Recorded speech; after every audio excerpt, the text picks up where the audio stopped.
Love that intro. It's just so dramatic. It's great. I know you're probably thinking, wait, you said there was going to be a guest speaker. Well, hang on. They're coming. I promise.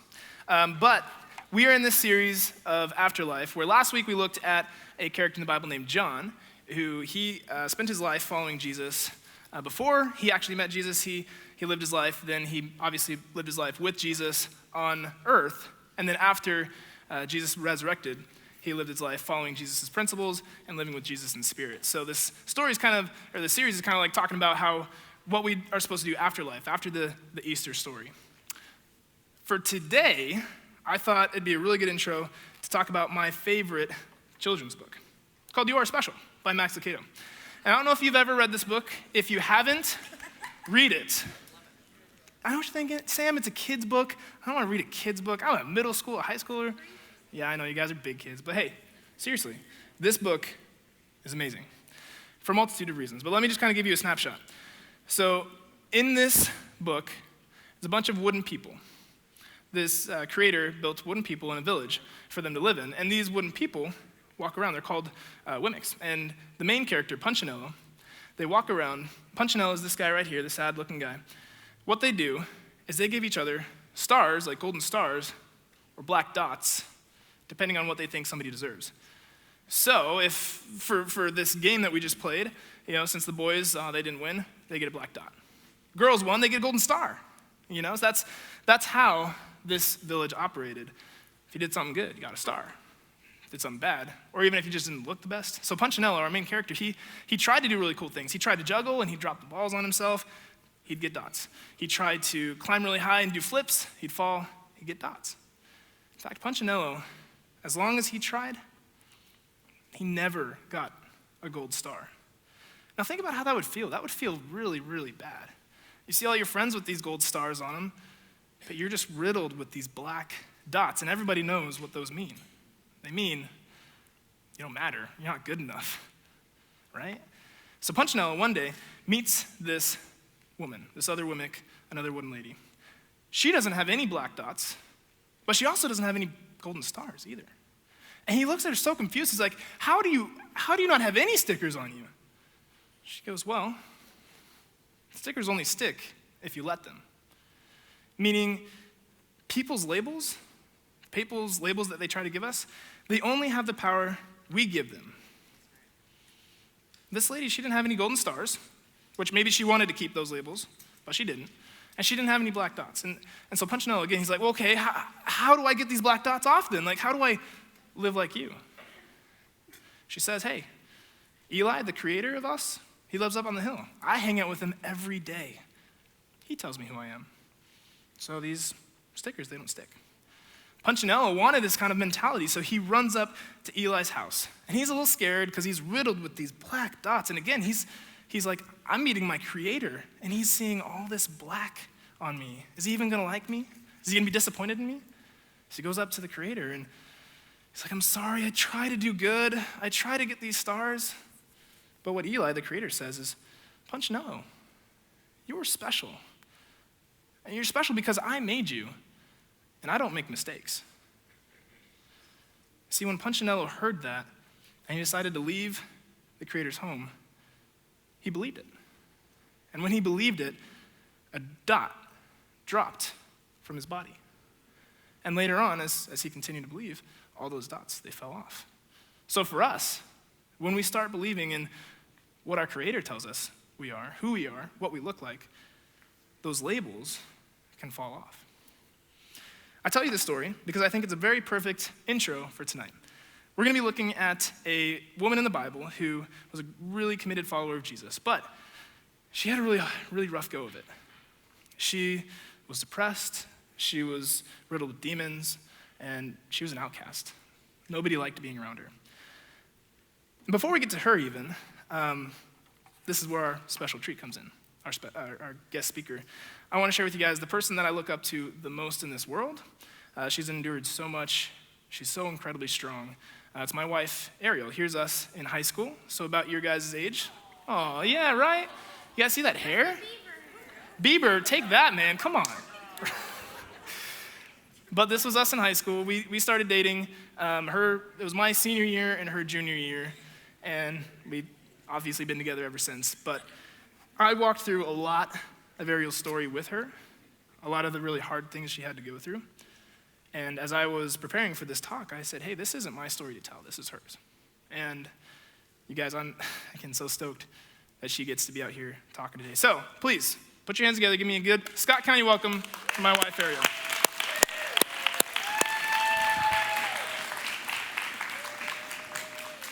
Hey everyone, I want to apologize in advance that I'm not Harry Styles, since I guess some of you wanted him here tonight. But I'm really, really excited to be here and to talk to you guys and to share a little bit about myself. Tonight's message is so important and it hits home for me, and I'm sure for many of you as well. Tonight I'm sharing a small portion of my story. So when I was younger, I struggled with severe depression, anxiety, and anorexia. And, it wasn't always so bad. It began with the small things. In middle school, I wasn't the cool kid. I was ignored and made fun of.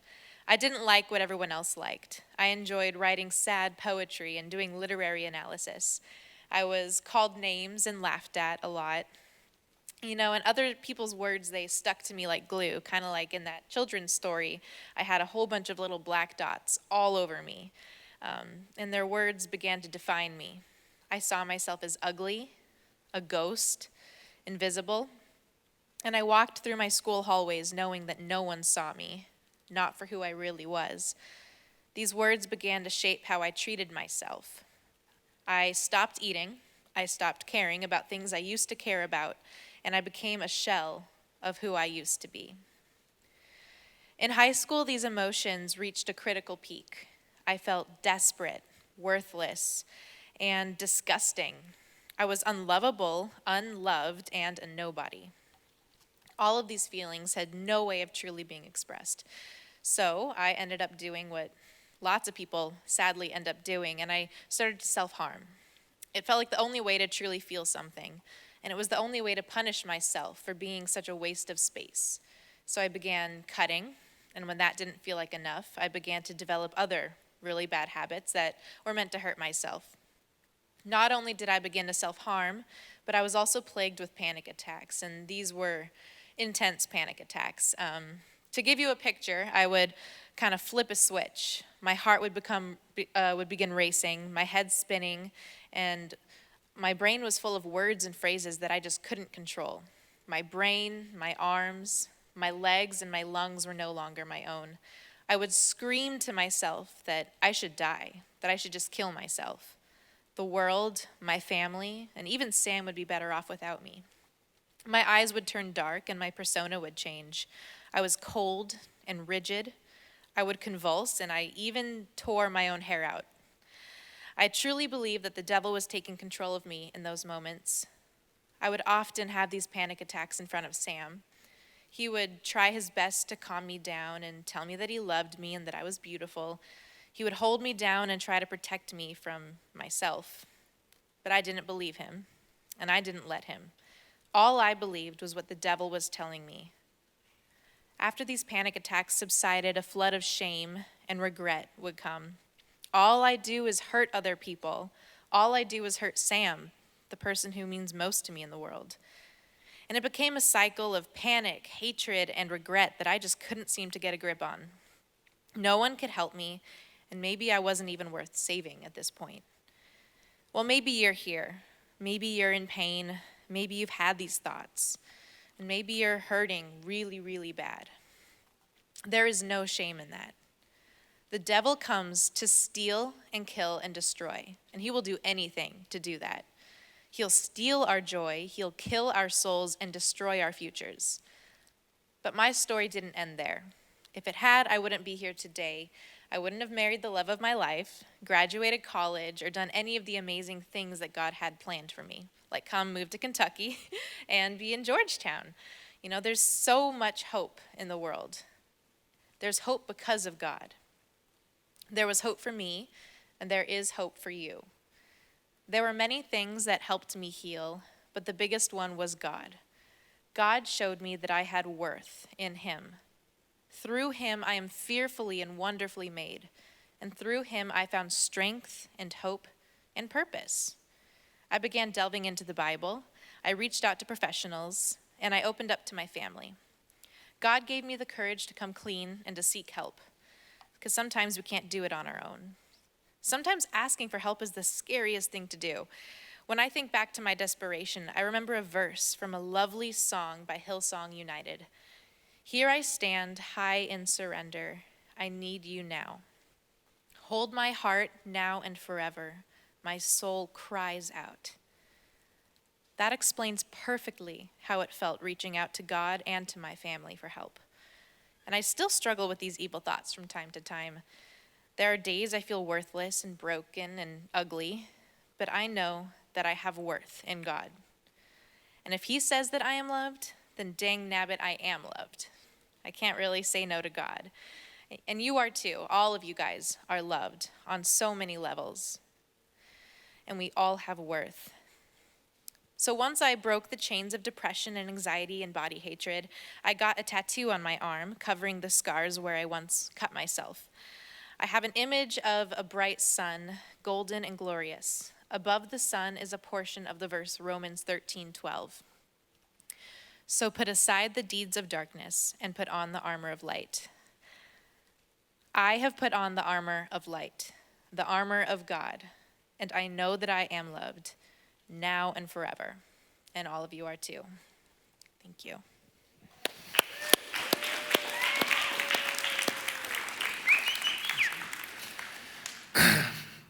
Guys, I get emotional when I hear this story because I lived through a lot of that with her.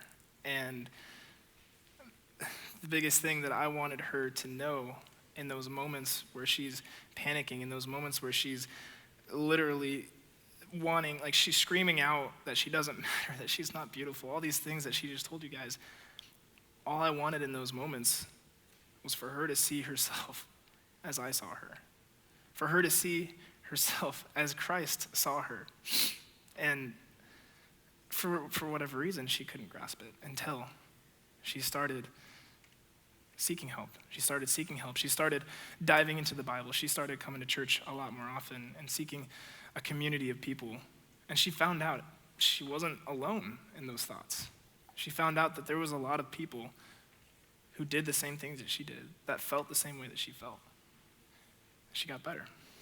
But again, I'm blown away by her story. I'm blown away by her strength and her courage to get through that. And the reason I thought that she would be a perfect representation for our lesson today is because we're talking about this woman, Mary. Like I mentioned, Mary Magdalene, she was a follower of Jesus, and she was one of the most committed people to Jesus. I mean, the disciples, they get a lot of credit for, teaching, for healing, for following Jesus around for 3 years. But guys, Mary Magdalene, she is probably more, I would say, one of the most committed people that we see in Scripture. And she supported Jesus' his mission financially. Like I said, she was there in all the big moments. But when she first meets Jesus, she's riddled with a lot of the stuff that Ariel talked about. She was an outcast. She had black dots all over her because she had not one, not two, but 7 demons inside of her. When she first meets Jesus, she's broken. She's a mess. But that encounter with Jesus, after he took those 7 demons out of her, she looked him in the face, and she realized, this person cares about me. Which honestly, I don't know if she knew that from anyone else that she knew up to that point. But when she met Jesus and Jesus took out those demons, she looked him in the face and said, this person knows me, my whole mess, and he loves me, he delights in me, he wants to be with me. That's something different, that's supernatural. And so Mary started following Jesus. Her life was radically changed. And she desired to be around him 24/7 because he told her that she mattered. She was loved, and that she meant the world to him. So there's a lot of different Marys in the New Testament. I guess it was a popular name back then, but there's a lot of different Marys. But specifically, what is really cool about Mary is that she's mentioned in each of the Gospels a total of 12 times, which that maybe doesn't seem like a whole lot, but in Mary's day and age, in Jesus' day and age, women weren't really mentioned a whole lot at all. People kind of looked down on them. They didn't think they had a whole lot of worth to give to the world. But we see that all 4 Gospels record that Mary Magdalene was there when Jesus was put on the cross. 3 of the 4 Gospels say that she was there when Jesus was buried. And all 4 say that she was the first person to see Jesus resurrected. Now that is important, guys. That is absolutely important because, again, like I said, women were, one, not really trusted. They were looked down on. They were not what you'd expect back then to be the first person to see Jesus. But Jesus gave credit where credit was due. Mary was there for all the big moments. In the gruesome moments of Jesus being arrested and taken to trial, she was sitting in the back watching it all go down. As people were falsely accusing Jesus, telling him that he did this and he did that and he said this, she was back there watching. She was there for him. When he was accused falsely and everyone was calling, crucify him, she was in that crowd watching everyone turn against the Son of God. And when they gave him that cross to put on his shoulders and walk up that hill, she followed. When they nailed his hands to the cross and hoisted him up, she was there. All these other disciples, except for one, guys, they ran away. They were afraid of being associated with Jesus because they thought, well, maybe I could get in trouble too. That truth was there for Mary too. But she took that fear and shoved it away because this was the person that cared about her. She was holding on to the physical body of Jesus in desperation because no one had ever showed her the love that Jesus had shown her. So she was there for every single big moment. But Jesus died. He died on the cross, and she was there weeping with Jesus' mom, Mary, and another disciple, John, that we talked about last week. And like we mentioned before, she followed to where he was buried. She was there. And then a day goes by, nothing happens. Let me pick up the story in John chapter 20. Now Mary stood outside the tomb crying. Makes sense. As she wept, she bent over to look into the tomb and saw 2 angels in white seated where Jesus' body had been, one at the head and the other at the foot. They asked her, "Woman, why are you crying?" Kind of a stupid question, right? I think it's pretty obvious why she's crying. She said, "They've taken my Lord away, and I don't know where they've put him." Because guys, in her grief of losing the one person that cared about her, she thought that somebody had stolen his body. Not only did she have to deal with the grief of losing that person, she now has to deal with the anger and the sadness of what she thought was just thieves wanting to steal Jesus' body. At this, she turned around and saw Jesus standing there. But she didn't realize that it was Jesus. And we don't really know why. There's some speculation, maybe that because of her immense crying, that her eyes were just too blurry to actually recognize it being Jesus. Some people think, and I think this is probably more accurate, is because her last picture of Jesus was when he was crucified, bloodied up, stabbed in the side, his back bleeding from all the lashes and the whips. So she probably wouldn't have recognized Jesus being perfectly normal, good-looking guy, human as he was before. She probably had that last picture of the crucifixion in her mind. But either way, she didn't realize that it was Jesus. And he asked her, "Woman, why are you crying? Who is it you were looking for?" And so Mary, thinking that he was the gardener, she said, "Sir, if you have carried him away, tell me where you've put him, and I will go get him." I love this part.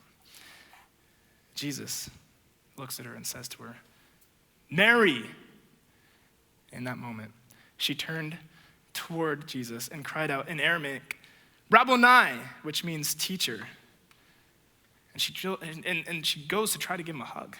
But Jesus he steps back. He says, "Do not hold on to me, for I have not yet ascended to the Father." And if you're thinking, like, kind of how I thought the first time I read this, like, that's kind of cold of Jesus. Like, She thought you died, now you're alive, and you're stepping away from a hug? Come on, man, take the hug.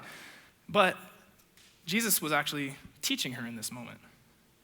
Jesus knew that he wasn't going to be on earth forever. He knew that he wasn't going to be the physical Jesus for everybody. He's not that for us, not the physical body. He knew that it was more important for Mary to grasp hold of the Spirit. Because after he ascended up to heaven, he was still with Mary, absolutely. But it was different because it wasn't that physical body. So he said, hey, don't hold on to me, for I have not yet ascended to the Father. Go instead to my brothers and tell them, I'm ascending to my Father and to your Father, to my God and to your God. And that's really important too, because Jesus is putting himself on the same level as the disciples and of Mary. The Son of God, you guys, is putting himself on the exact same level. He's saying, my God and your God, my Father and your Father. How cool is it that we get to call God Father? Abba, Daddy, it blows me away, you guys. It blows me away. So Mary, she went to the disciples with this news. She said, I have seen the Lord. And she told them everything that he'd said to her. John 20, 11 through 19. See, like I mentioned before, guys, in Mary's day, women, they were looked down on. But God, but Jesus elevated them. He elevated them and he valued them, even when the world didn't. Have you ever felt like the world was against you? Have you ever felt like everyone around you was trying to tell you don't matter, you're not good enough, you have no worth? That's how it felt for a lot of women back then. They were there to make babies and be a helper of the men, but a lot of times they probably felt this way. But Jesus, knowing that that was the wrong way to think, elevates women and values them. And guys, young guys, men, I want you to hear this. That's your job too. I don't care what this world says. I don't care what songs you're listening to, movies, entertainment. You're supposed to elevate and value women. I mean, look at me. Like, this is serious. We have to model Jesus in every way, right? He elevated and valued women. That's our job too. That means respect. Even if we don't want to. It means a lot of respect. So, when Mary was getting one message from the world, Jesus was sending another. And guys, this is our bottom line. Because of the resurrection, Mary knew that she mattered. Because of the resurrection, Mary knew that she mattered. Because of the resurrection, I know that I matter. Because of the resurrection, Ariel knows that she matters now. Because of the resurrection, you guys get to know you matter. You're getting baptized. You matter. Caleb, somewhere, I know he's getting baptized today. He matters. You guys matter. So this Easter season, I want you to remember that because of the resurrection, that we matter. Because of this, we need to treat others and ourselves with this truth. It's a commandment, you guys. So I'm going to leave you guys with some questions. I want you guys to think about this, write it on the back of your paper, discuss it in a small group, because these are important questions. The first one is, do you believe that you matter? Might be an easy question. Your head might say, yes, of course, I know I believe I matter, but what is your heart telling you? What have other people told you? Does that line up? I hope you can say yes to this truthfully and honestly. If you can't, guys, you do. You matter. Second question is, do you treat yourself like you matter? That's a big one. Because we have a responsibility to treat ourselves like we matter. Ariel did in high school, but she didn't. There's ways that I haven't. You know, if you don't exercise enough, if you don't take care of your body, that's showing it that you don't matter. That's not true. You matter. So we need to treat ourselves with this truth. Next one, do you allow other people to treat you as if you don't matter? Are there people around you, bullies at school, or maybe even family and friends telling you don't matter, pushing you down, saying you're not enough, saying you can't do anything? Are they telling you don't matter? A lot of us probably have a lot of those people in our lives. And the last question is, do you treat others as if they matter?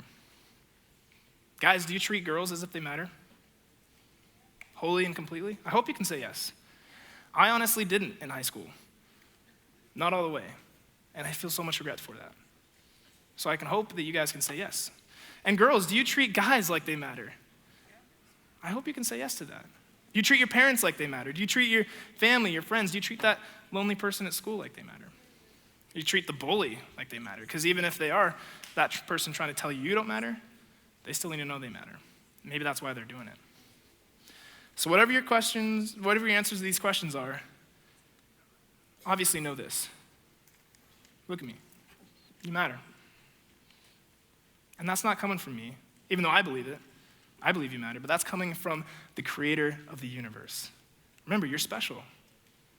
You're perfect because he made you, and he does not make mistakes. You matter. Guys, it's our job to help other people realize that they matter too. Band's gonna come up here, sing a really wonderful couple songs. But leave this, like I said last week, you guys have to show other people that they matter. That's our job as Christians. That's our job, to love one another and to see one another as Christ loves and sees us. Pray with me. Jesus, thank you so much for this incredible night and these wonderful students and leaders. And God, thank you for my wife, Ariel, and her strength and her courage and her willingness and vulnerability to tell her story. It's so powerful. God, I pray as we go in a small group, as we worship, God, that we'd be thinking about these questions and honestly answer them. And God, I pray that you would speak to us and